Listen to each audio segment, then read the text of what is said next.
Hi, and once again, you are listening to Unstoppable Mindset, and I welcome you wherever you happen to be. I'm Michael Hinkson, your host, and today we get to interview Sid McNairy, who's a very interesting person who will talk to us about peace and things in his life. So, Sid, welcome to Unstoppable Mindset. Glad to have you here. Thank you. It's great to be here. I appreciate it. Could we start a little bit by maybe you talking about sort of your life growing up and kind of what you did, and we'll get into where you are and all that as we go along.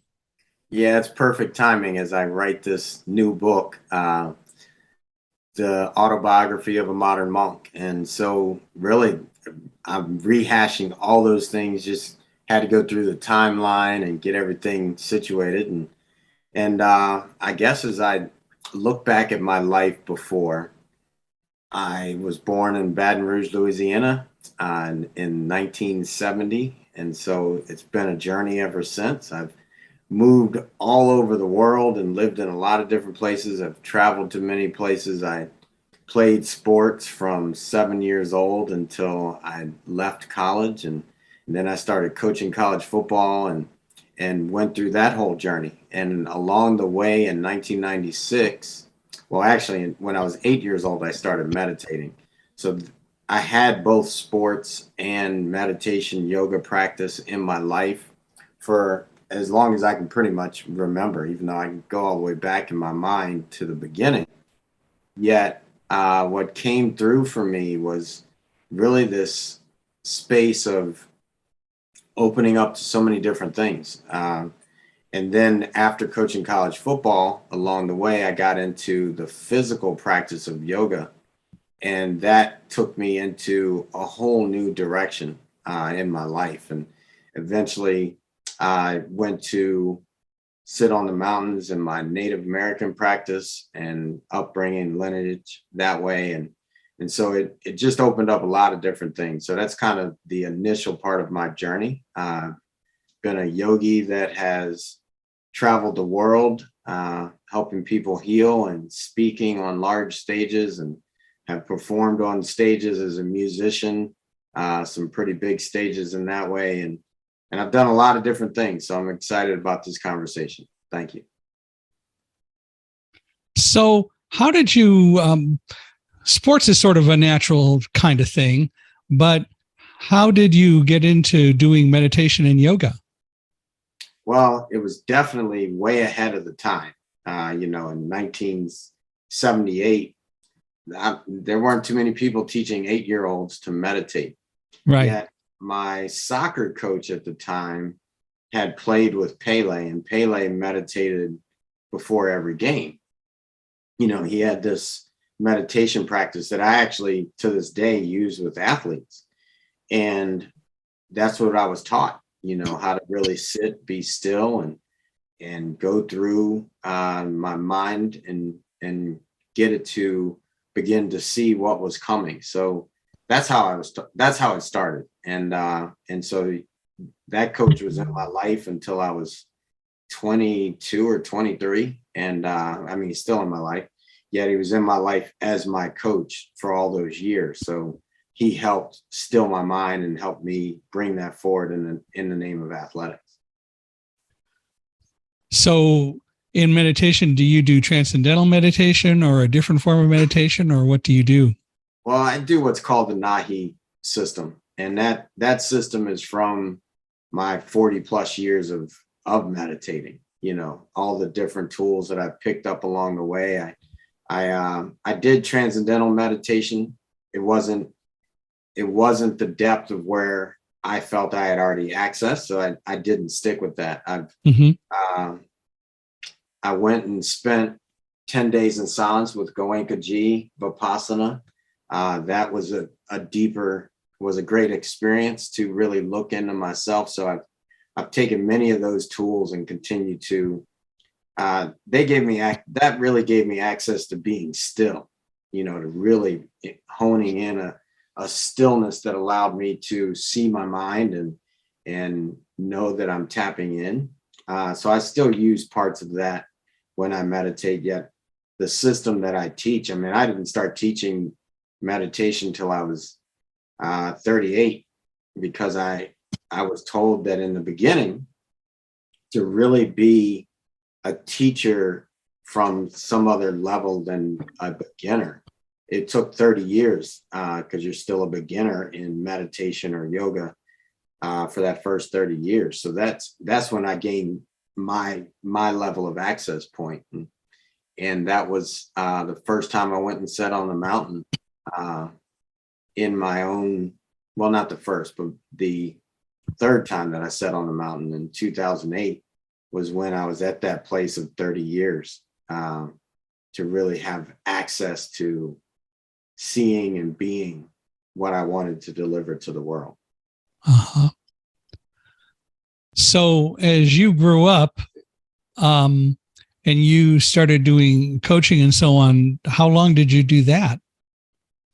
Well, I coached college football for 12 years. Then I became a soccer coach because I mean, soccer was really just a easy place for me to access. So when I left coaching football, and I kind of walked away from the game for a long time, and my sons were playing soccer, so I began to coach soccer.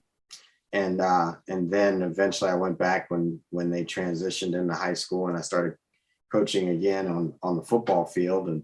And so it's my life has been a dance back and forth between soccer and football, more physical, more to more of a chess match, a mental game in soccer. And so I've always been kind of in that dance, and meditation has always been there with me throughout that whole process. So yeah, that was my journey as a coach on the field.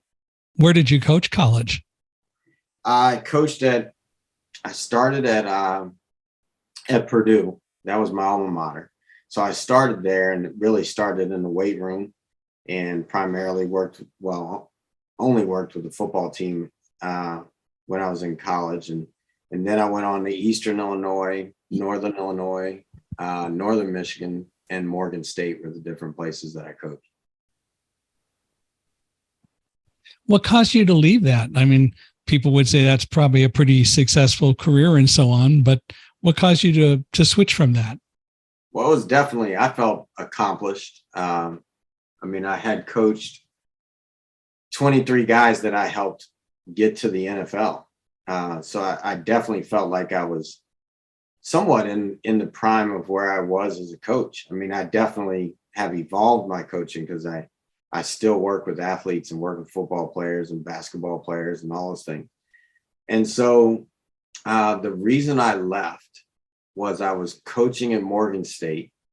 And for me, the way things were being run wasn't how I felt they could be. I came from a different system. And what the coaches that I worked with before that, they were really about ethics and the morals of the game and what the game was meant to be for the young men. So when it seemed different for me, I had to get out.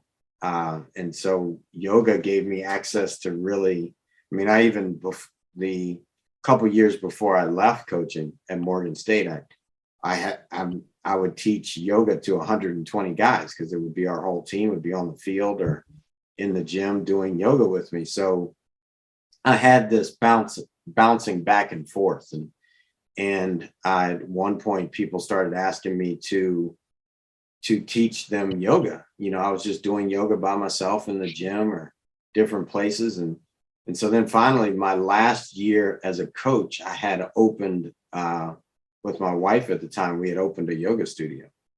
And so I was doing both, which was definitely a juggling act. And then when it got to a point where I had been backed into a corner, I said, all right, I'm out. And I'm going to go do this thing called yoga. And I know I'll be successful because that's really the only way I know how to do it. That's how I was as a coach. So I figured, all right, I'm going to go coach people in a different way and I'll be good at it. So I'll be able to do that in my life. And you've clearly been successful at doing it. Yeah, I would say so. I mean, for 3 years. I got to teach at the White House. I've traveled to 9 countries and taught yoga in 26 states, teaching yoga and speaking. So, I mean, I put my son through private school. My kids are out of college. My one son bought me out of the yoga studio when he was 23, and he started teaching when he was 13. And so I would have to say that it's yoga has definitely walked with me, and so it's been pretty awesome. That is cool. Well, when you left coaching college football, you said you went into doing some soccer coaching as well, or was that sort of an adjunct or an addition to doing yoga teaching? Well, I was already actually I was on my second yoga studio. We had a studio in downtown Baltimore and in Towson, which is kind of a suburb of Baltimore. And so I was already doing that, yet I was coaching soccer at the same time. One, it was middle school, and then I got offered the job at Towson Catholic High School, and that's when I said, you know what, I'm just stick to yoga for now, and then I've gone back, and I've guys that I knew came and asked me to help them with their basketball team at Poly High School, and so we won 4 state championships in a row, and so there was that, and then the next thing you know, I'm going and coaching coaches, sitting in the stands, helping coaches see, there's not too many people that are there to help the coach just see themselves and bring forward what they want. So that's kind of been my evolution to be a coach of coaches, as well as a teacher of teachers. So when you were coaching, were you, especially now and as you do it, do you also help the teams by teaching them yoga or something about meditation? Oh, definitely. I mean, that's my foundation. I often bring this forward for people that, do you know the power of your thoughts? And people say yes. And I'm like, okay, well, why would you ever have anything but a positive thought? And so when it comes to a team, it's easy to see, for me, coming from that vantage point, it's easy to see why they lose. You sit back and you hear the words that are coming out as coaches, how the players interact with one another. I mean, you can look at the great teams already, they have mastered that, at least for the championship run. Now, the ones that have really mastered it, like you can look at Golden State. Did they fall in a sense when they lost Kevin Garnett and players got injured and all those things? Yes. Yet they're back on the mindset that says we're going to win. So really that level of mastery is what separates the good teams from the losing team. Especially nowadays. I mean, players are taught to be elite athletes from a very young age. And so now, where do you win? You have to win on that playing field of the mind, because the game is really 20% physical and 80% mental. So the most improvements are going to be how quickly can someone get their mind to get there so that their body can follow. You look at in football, most people that make it to the NFL, I think the average is 3 years still.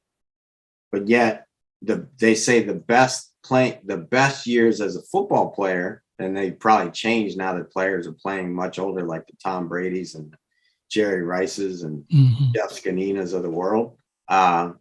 They know that it's like 27, 28 is when you're starting to reach your prime of your athletic career, which means most people never even get to play that long. So how do you get there? The best way to get there is to get your mind to get there before your body is even ready for that, and then as someone like Tom Brady gets a little up in years and he still works hard and increases his athletic ability and as best he can. I mean, I was there when he came to Michigan, working their camp, and got to work him out so all the players could watch. So I got to see him And yes, he moves a little different than he did then. He's probably more athletic because he knows what to do with his body. So now, can someone create that level of mental shift that allows their mind to tell their body what's happening before it happens? That's where the great ones last a long time. Pele lasting into his upper 30s as a soccer player at the highest level. Tom Brady, Jerry Rice, Michael Jordan. They knew the game more than the people that were possibly moving stronger in their body. So then it was like, okay, yeah, you just lost because you're a few tenths of a second behind that person in their mind. Yeah, it's not just knowing the game, it's knowing your body and how you interact and fit into the game. Exactly. How do we take that out of just sports? I mean, all the analogies and examples you've given here relate to sports, but that's not certainly the only place these techniques and this attitude ought to go and ought to fit. They certainly can be anywhere in life. How do we expand that and get more people to be more aware of their actions and what they do and what they cause?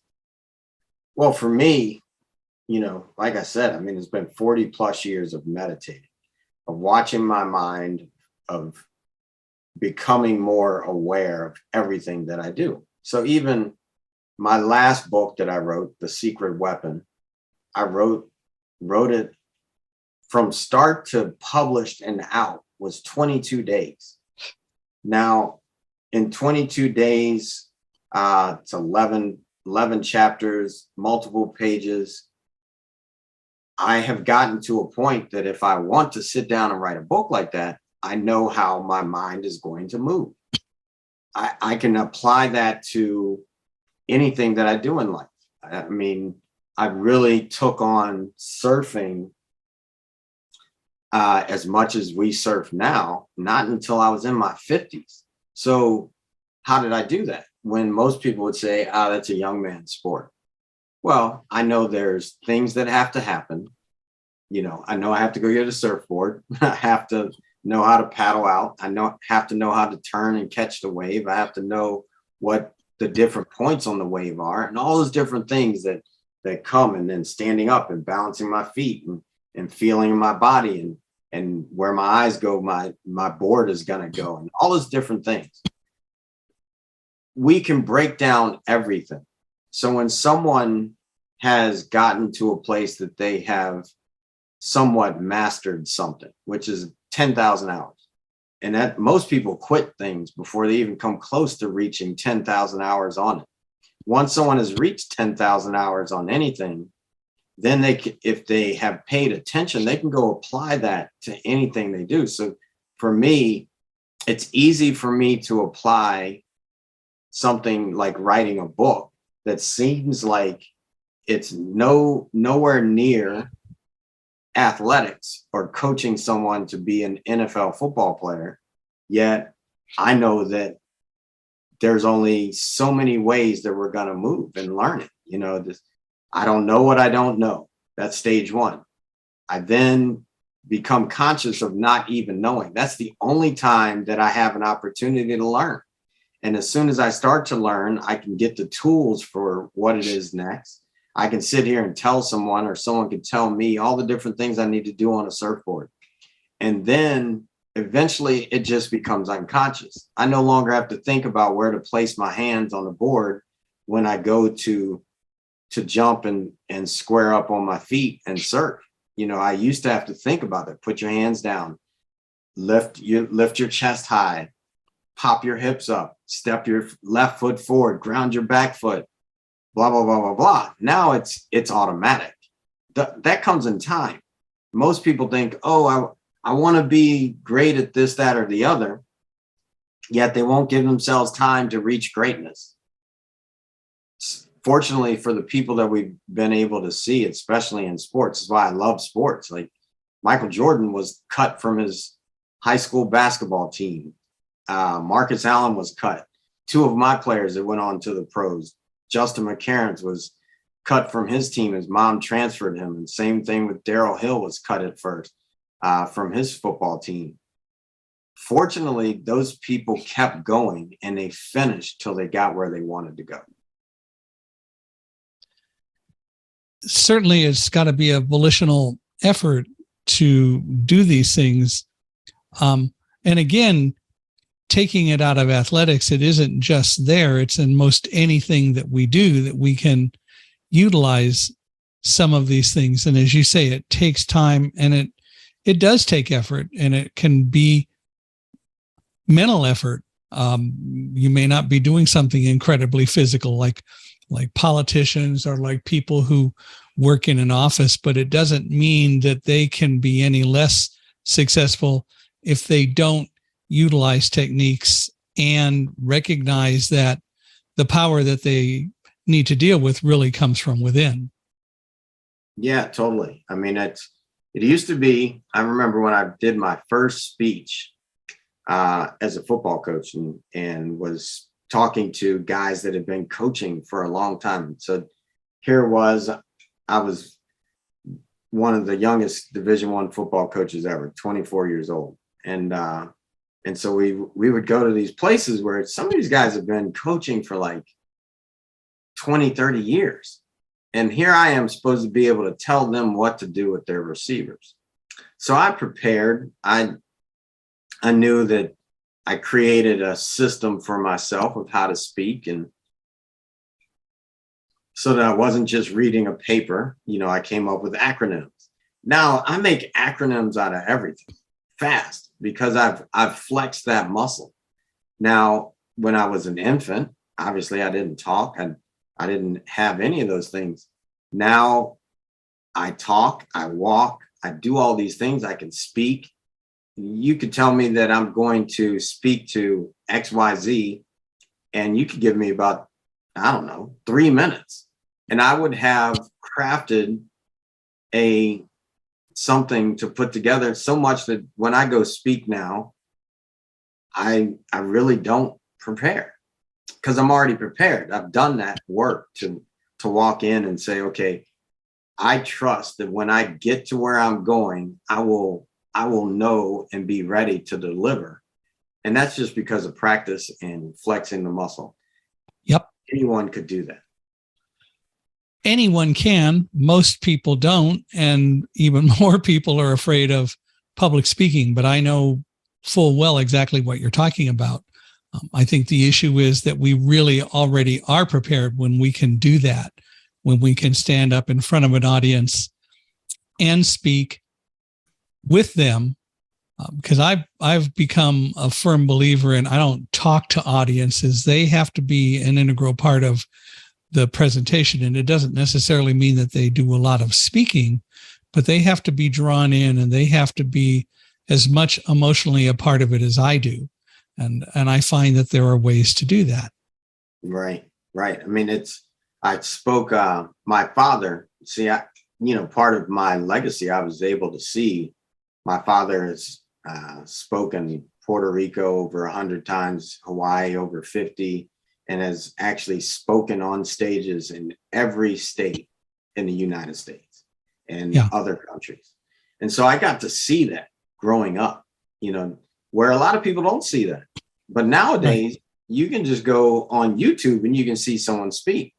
Right. Someone can study that. So like my dad saw a video of me. They haven't released the video yet, speaking at the South Carolina Football Hall of Fame. And he was like, man, you really have mastered the craft of speaking and moving with people and seeing them, because I literally, now part of that comes from not having to just look at a piece of paper. If I'm looking at a piece of paper, I'm really reading. There's no way to do those two things at 100%. Now, like you were saying, when it comes to speaking for me, I instantly take on, okay, if I'm on my game, then I don't even need to say, get off your phone. If I'm on my game, people are engaged because they're engaged because I have worked that, and it does take working with, seeing people, being with people, that came in that level of mastery of coaching and that level of mastery of being in front of yoga rooms and teaching. It's just time, and it's so important for people to give themselves space to craft themselves and be on point with their time. And I know that when I speak, no matter what may be going on with me, to use sort of the same analogy you use, you got to be on, and everything else goes away during the speech because I owe it to my audience to give it my best and be on my game. And they can sense that, and they can sense when you're just kind of blowing smoke or not really on or not saying something serious. Audiences are really wonderful at that. And I have yet to find an audience that isn't pretty clever about that. And so I know that I have to be prepared, and prepared doesn't mean that I become an expert in their subject necessarily, but prepared in my own mind. Yeah, I mean, well, I think part of that is you and I and many others take accountability for, was this worth hearing or not? Like, if I haven't taken that level of accountability for it, then people don't even care about the one person that got up and walked away, because they were bored. Sounds like you do, and I know I do. So that helps in delivering a message that people want to hear. And if I discover that somebody walks away and I have the chance to talk with them, I want to know why, because I want to know what I didn't do that I probably should. And they may not know the answer to that, but I will after I get a chance to talk with them. And generally that doesn't need to happen very often, especially anymore. But I love hearing what people think. And so one of the things I also do is go back and listen to speeches that I give, because I know that I can go back and analyze them as well. No doubt. No doubt. Especially in this day and age of video, I like to be able to see myself.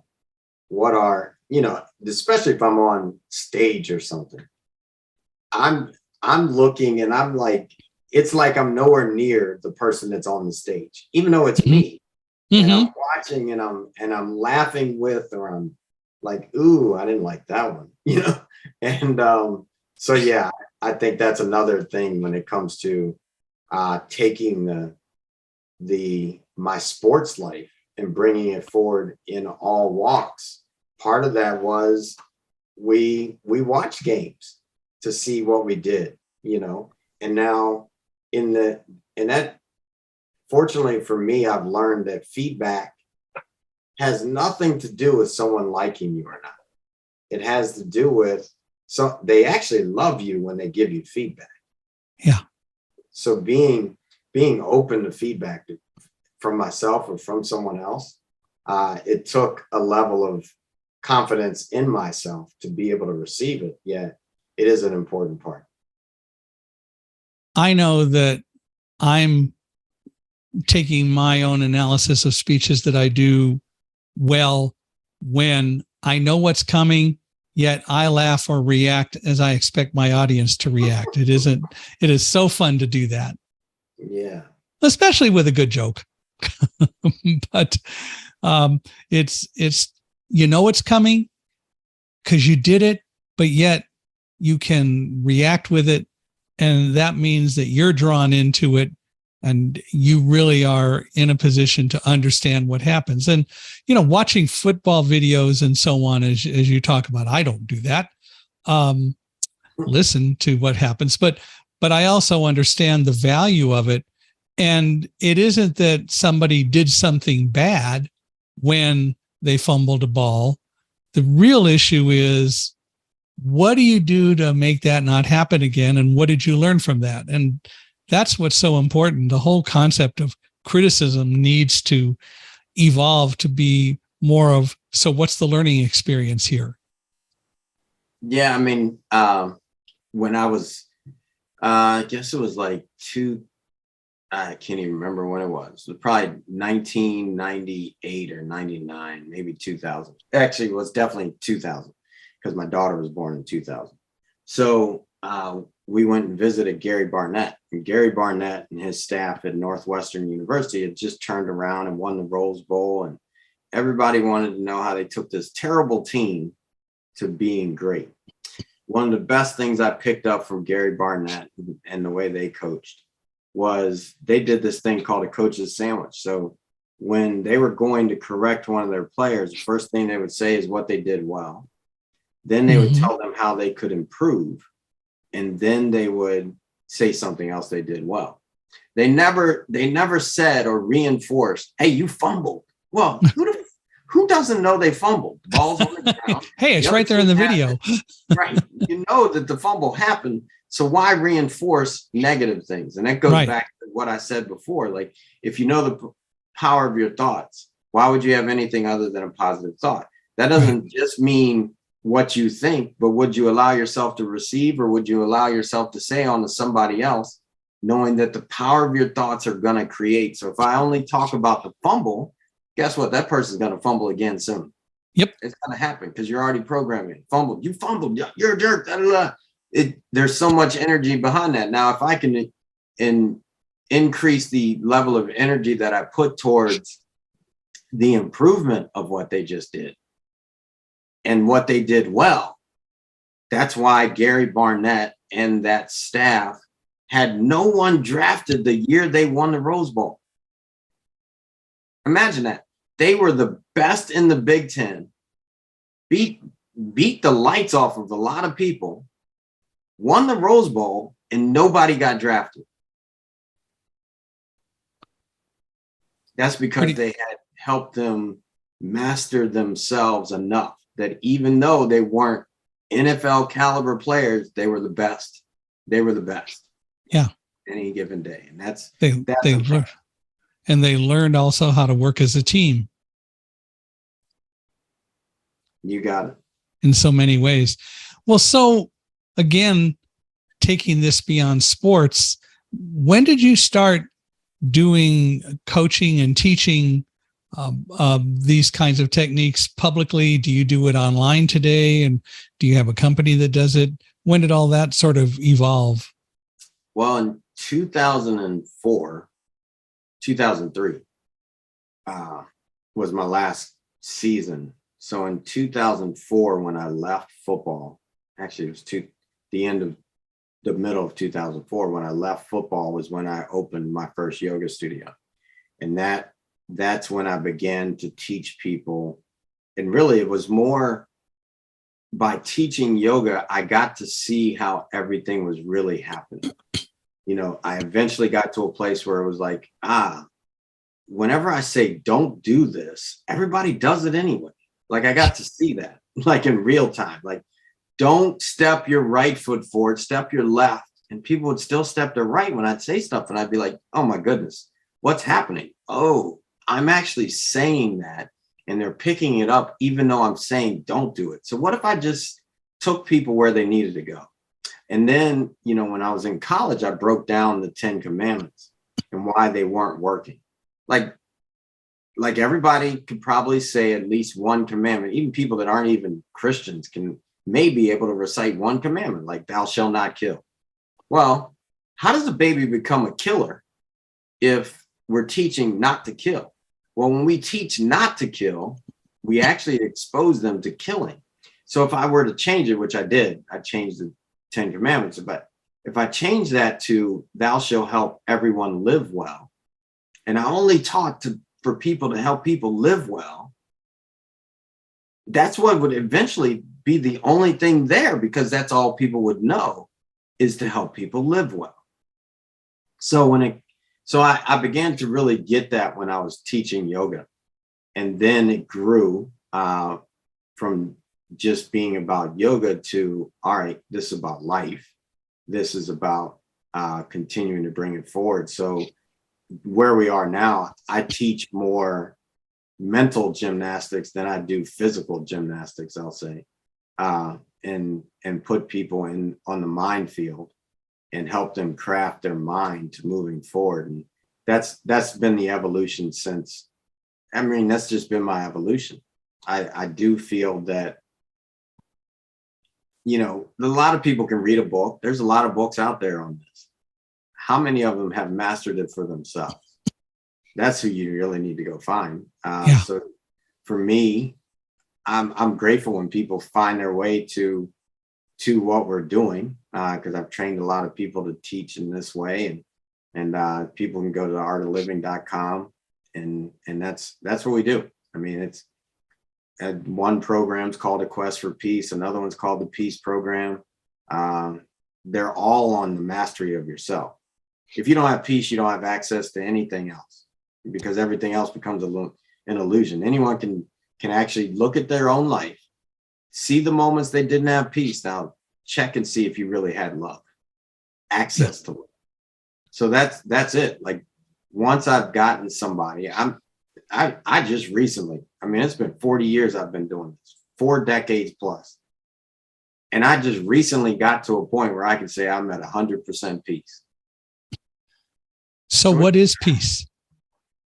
For me, peace is it's the foundation that gives me an access point to love, which is the access point to everything that is real.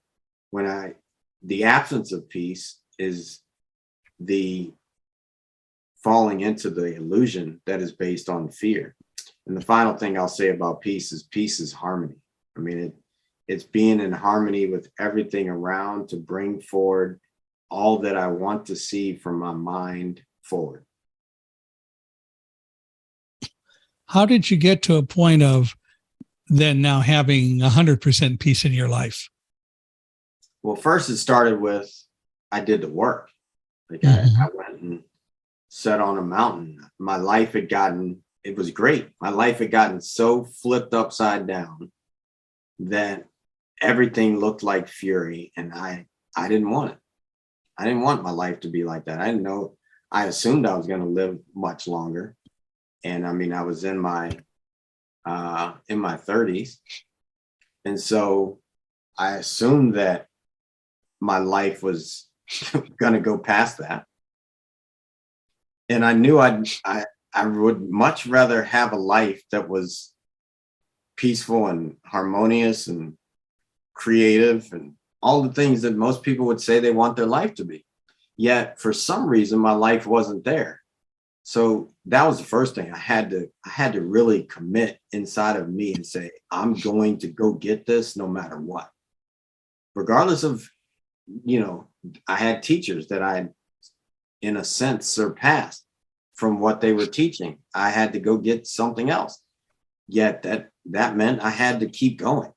So that's the biggest part, is someone saying, like, anyone listening to this, if they're saying and they commit to themselves, I will have peace, then they can go and keep going until they find it. Now, there's people out there that'll help them see what that looks like. That word guru is just someone who has found the light, helps you see the light and erase the darkness within yourself. That's it. So being willing to go and keep going the course until you find it. And everyone knows when they have it. Now keep going till it's there. And that's, my final stage of this came when I, for the second time in my life, lost my sight. And I realized, wait a minute, I can have peace. And what happened for me was when my sight was finally taken the second time, I had to look in, and it gave me an access point to seeing how my mind was operating and how my mind was creating my world. And then I was able to say, oh, okay, now I see, and I'm okay with it, and I can make a shift. So yeah, it's a journey, and I'm happy to walk that with people. And I'm grateful that it keeps going. I think I've been blessed that the people that have come around actually get that It was funny when I was teaching yoga more often, and I trained close to 3,000 yoga teachers. People would come in and eventually they'd be like, "Oh, I'm Sid," without saying, they were it, we'll say. And it would be like, all right, well, that's impossible. Like when I look at the teachers that helped me, it's impossible for me to be anything beyond that student, because no matter what, I can't erase that they taught me. It's impossible. So what I've learned lately, and it's my reflection, uh, is that I've had students that have come along that have made me a better teacher over and over and over again, Mm-hmm. because they were willing to be great students. And now, are they going on and teaching other people? Yeah, they definitely do. And yet they still are able to say, you know what, I'm grateful for the impact that happened. Fortunately, that was always part of me. I always had an honor of, oh, you know what, this coach was my coach. This teacher was my teacher. This person imparted this onto me, and I can keep it going. Now I may shift it a bit and do all those things, but yet I'm grateful for all the people that helped me to get here. You say you lost your sight. You regained it? Yes. Yeah. The first time I lost it, I was in England. I was 15 and I woke up and I had these sleep caps over my eyes. And when the house mom where I was living, when she put warm towels in my eyes, eventually the sleep caps came off and I couldn't see. Uh, they related it to allergies, and eventually my sight came back. Now, when I was here, I got my sight back in one eye on February 14th and the other eye March 14th recently. And I went through a long journey of it, going, gone. And then I had to, after doing so many different things to start to get it back, they went in my eye and took out cataracts that had formed from high blood sugar and being hit in the head and things like that along the way with sports and my surfboard. And then they replaced my lens as well. And that opened me back up to having the amazing vision that I was accustomed to. So, yeah. So where are you now? Where do you live now? Jacksonville Beach, Florida. I mean, we moved to the beach after traveling for a year before the pandemic, and then we bounced around during the pandemic, and eventually we were like, you know what, we probably need to settle and stay somewhere. This pandemic doesn't seem like it's going away. Yeah. And so then we were like, well, where did we like? And we anytime we were coming from the north to the south, we would stop in Jacksonville. We were like, why don't we just go live there? And when we committed to that, Liz instantly, we were in Atlanta at the time when I was writing my book. And so my book, The Secret Weapon, is about really getting into that program of your mind. And so when we said, well, let's go live in Jacksonville, 3 days later, Liz was asked if she would interview for this counseling job. And then they gave her the job and they said, okay, can you move here in 7 days? And we didn't have anything. So it was like, yeah, we can move, but we don't have a place to live. And everything worked out, and now we're here. So it's definitely, I would say that as long as we have a house in the United States, we will be in Jacksonville Beach, Florida. There you go. Yeah. Well, keep the pandemic and the hurricanes away. For sure. One thing, in reading your bio, I noticed you referred to Liz as your twin flame. Tell me about that. Well, how that worked out was when I turned down that job to coach soccer at Towson Catholic High School. They brought me in and they said, okay, we want to offer you this job. So can you come in and and we'll show you around the facilities, and you can meet some of your athletes and this, that, and the other. And I went in, and they took me in the gym, and this basketball came bouncing, and I caught the ball, and then this young white kid came running over, and I threw her the ball, and she smiled, and I smiled back, and that I know that was Liz, because she was the only white kid on an all black basketball team. And well, wasn't all black because she was there. And so I knew she was there. And so then 7 years later, she had gone through some things, and she had heard about the yoga studio when she was practicing in another yoga studio. So she came and took class, and I don't remember. She's better at telling that part of the story, but she came and took class, and that was her moment of meeting me. And then between that, over the next 7 years, life happened. We went to Nicaragua. We met each other. She came on a retreat I was leading in Nicaragua, and so we had a chance to talk and got to know each other. And then I was hypnotized. I went into a place where this lady hypnotized me for 6 hours so I could talk to my highest self. And in that space, it showed me a life of mine, and it asked, and the lady said, "Who's that in Sid's life now?" And it said, "Liz." So then we went through this whole journey of that coming to be.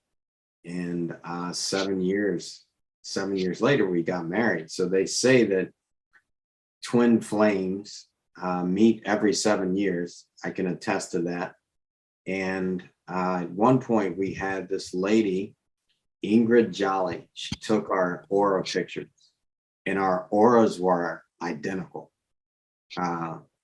So much that she thought when she was looking at them, because we had taken the pictures separately. Like, I went before this yoga class, and then I was teaching the class. Liz went and took hers, and then came and assisted the yoga class. And so when she got through reading for Liz and she picked up mine, she said, "Hold on, I have the wrong one." And then she realized they were identical. And she said, "I've never seen this. And you all are twin flames." And it's what's known as a split apart, where an angel comes down onto earth and it splits apart, because an angel is a full flame. It splits apart and wanders until it finds the other half of that flame. So, I mean, it's really, people used to say to me, "Oh, you can't have the perfect relationship," because I was always looking for, even when I was in relationships and in marriages, which sounds weird to most people's minds, I was still looking for, why isn't this perfect? And when Liz and I got married, we didn't. Liz is very different. She didn't want to plan her wedding. So when I asked her to marry me, she only had one thing that she thought the person that was meant to be with her, that they would do. And that was, she wanted a yellow diamond. Her favorite color is yellow. So she said to herself, she didn't even know there was such thing as a yellow diamond. Someone will give me a yellow diamond. And when I went to the jeweler, a friend of mine was like, "All right, so what's this person look like? And how would you describe her energy, blah, blah, blah." And he was like, "So here's a couple different stones. One was a brownish diamond, and the other one was a canary diamond." I was like, "Nah, this is definitely her."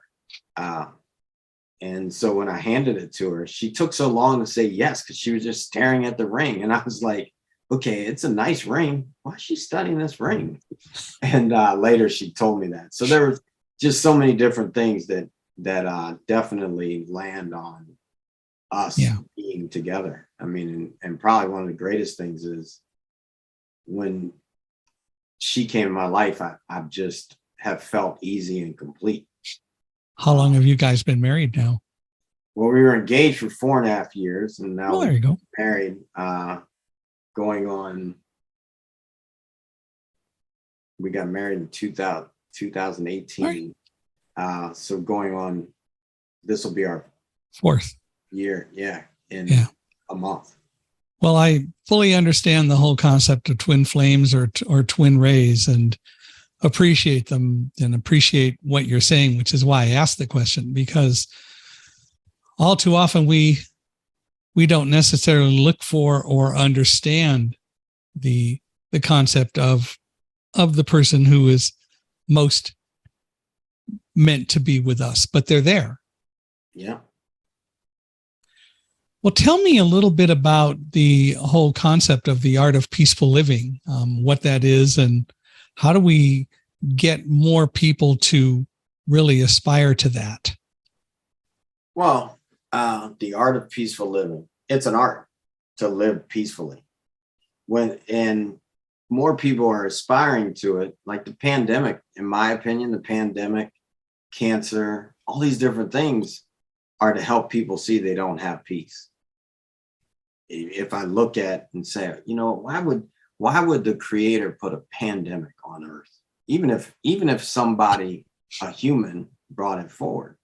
Well, to me, there was a lot of things that happened. Now, let's just look at this one, because I know that, I've talked about many relationships. I've been on every side of relationships, been cheated on, been that person that supposedly is cheating, all the different things.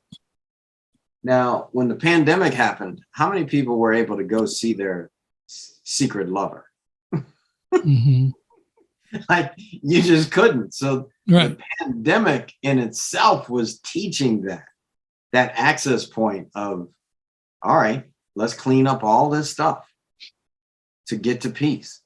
And so then a whole nother level comes. So that's really what, and for the longest, I didn't really spend time teaching men. We've got a men's group now that teaching to men the art of peaceful living. And the reason for that I didn't teach was I was still learning how to get to peace myself. So I didn't feel like I could do that for men. I felt like I could do that much easier with women, because I could see if my relationship with the woman was peaceful or not in any way. I could see that in business, but just to see that for myself, I couldn't.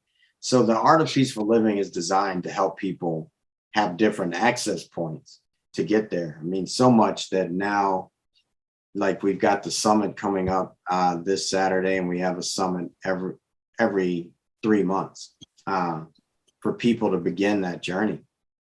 And we bring in, I've been working with different people that have different paths that help people get on that path to peace, from nutritionists to how to interact in the workplace, to being at peace with your animal. We've got somebody who is very passionate, and it's amazing working with dogs, and so she helps with that.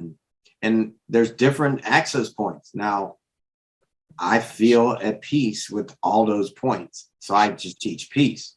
Yet I know that many people have different things. So we've got a lot of different people that are involved in the art of peaceful living, and bringing that forward for so many different people.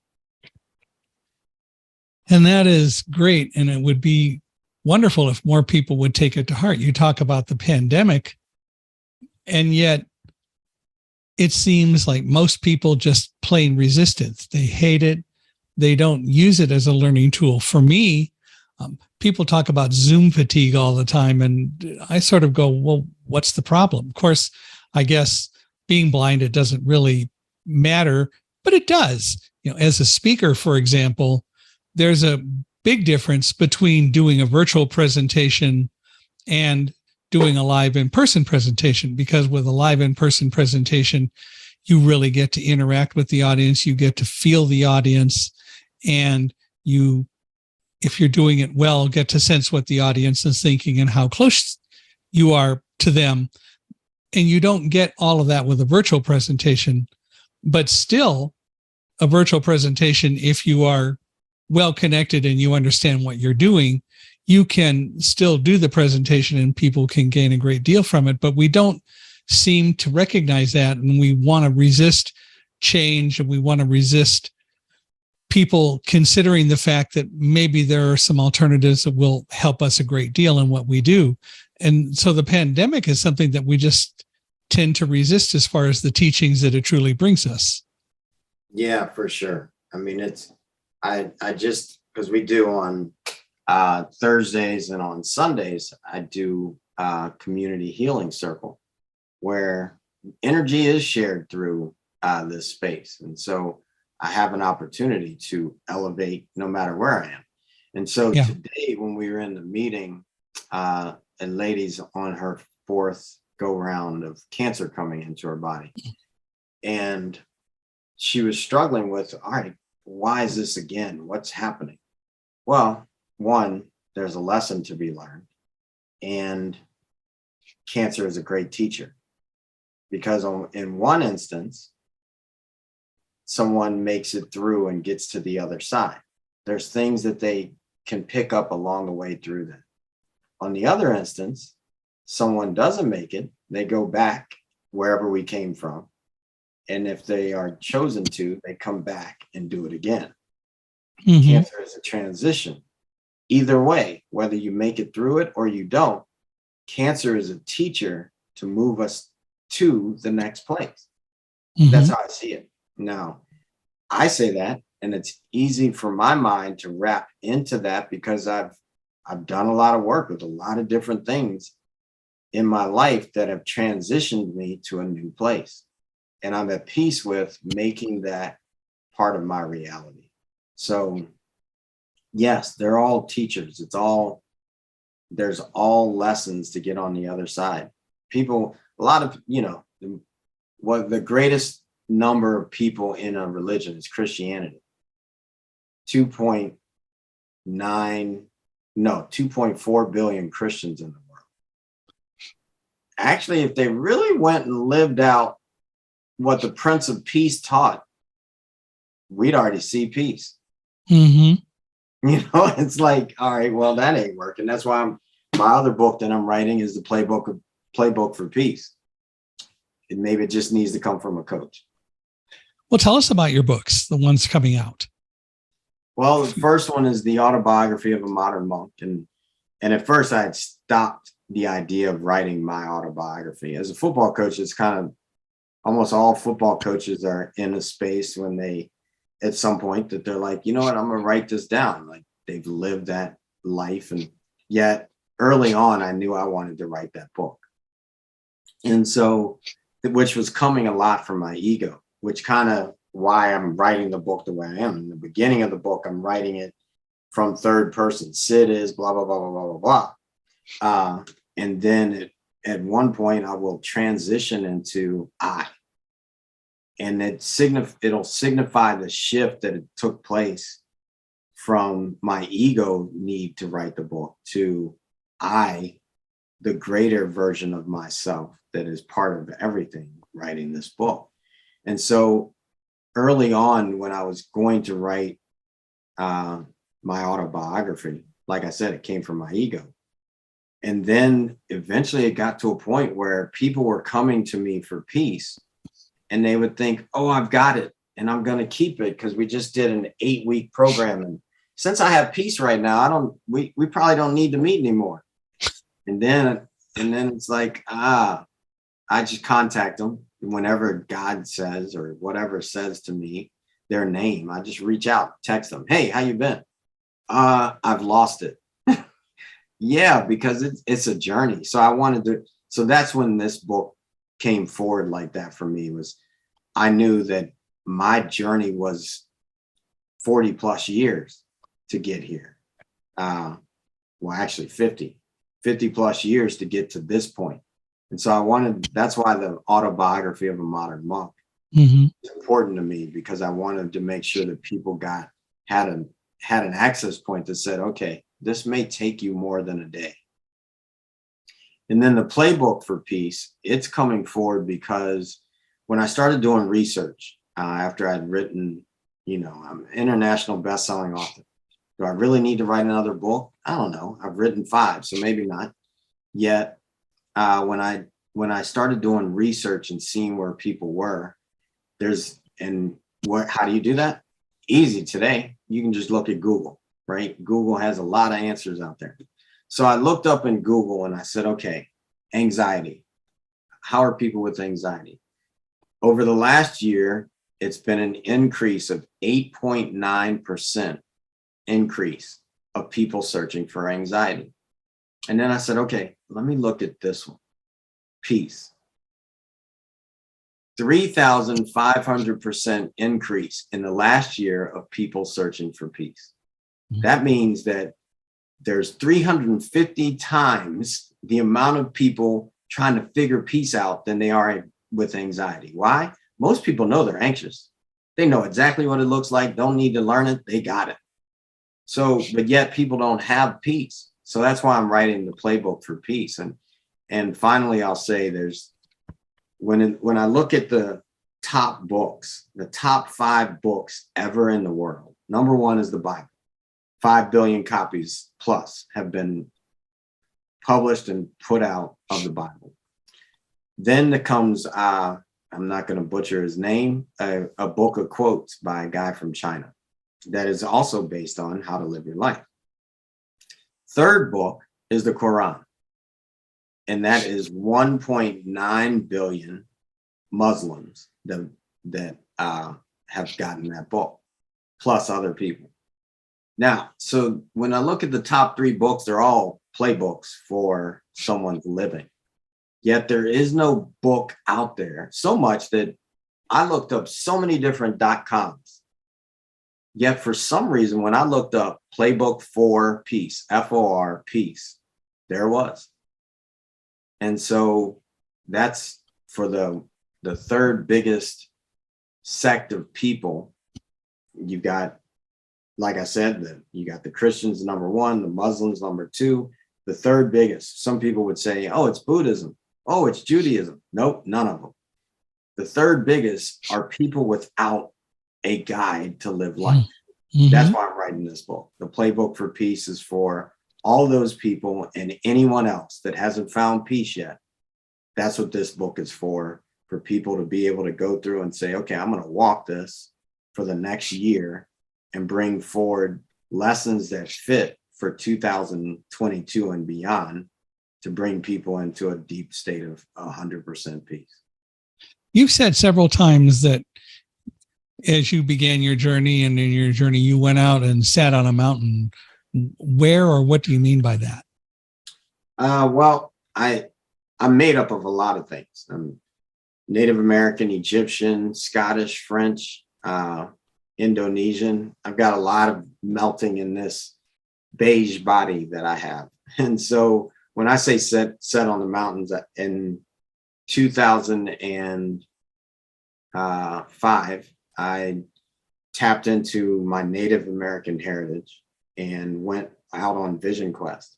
So that's what I mean by that. So I went out and, you go for 4 days, 3 nights without food or water. And it's to go and sit and meet spirit and get connected again. And so I did that.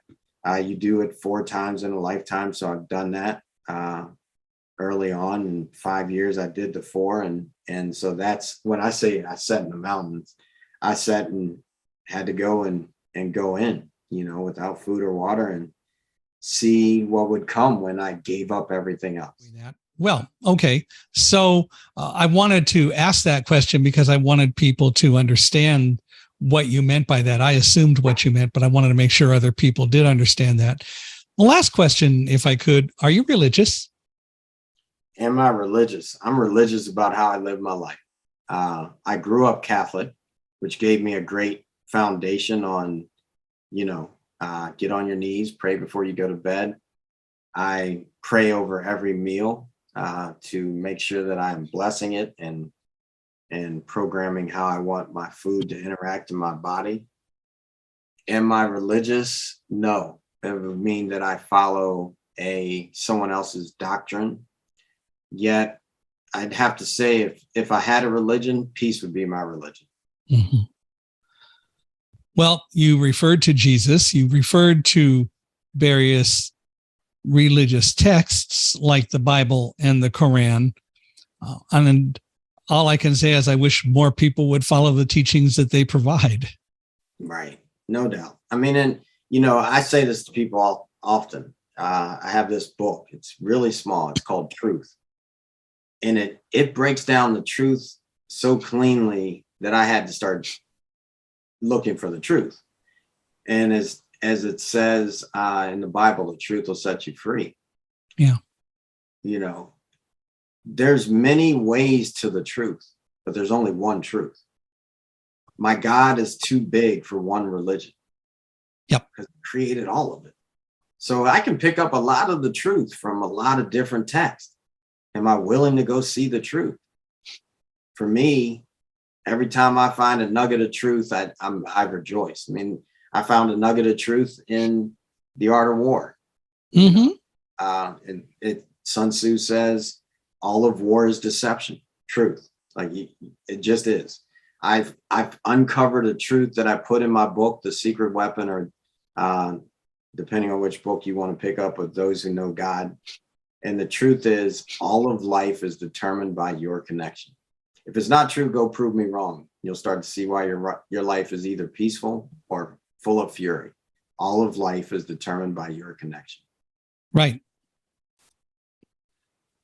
And I totally and fully endorse that and understand exactly what you're saying.